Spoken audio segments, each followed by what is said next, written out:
Good evening বন্ধুরা।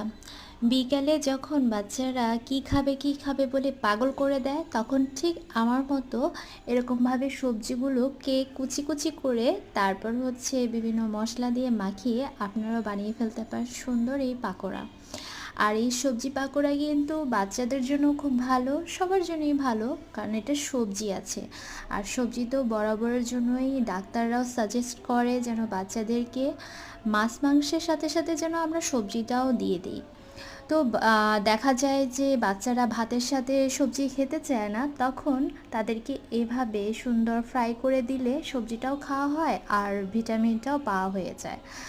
তাই আমি তাদেরকে এইভাবেই অনেক সময় দিয়ে থাকি পাকোড়ার মধ্যে দিয়ে। আজকে কিন্তু বাইরে ভীষণ বৃষ্টি হচ্ছে, তো এই বৃষ্টিতে পাকোড়া, গরম গরম পাকোড়া কিন্তু খেতে কিন্তু সেই ভালো লাগে। আপনাদের কার কেমন লাগে জানি না, কিন্তু আমার কিন্তু ভীষণ ভালো লাগে। আর আমার বড় ছেলে ছোট ছেলে দুজনে ভীষণ পছন্দ করেছে এই পাকোড়াটা।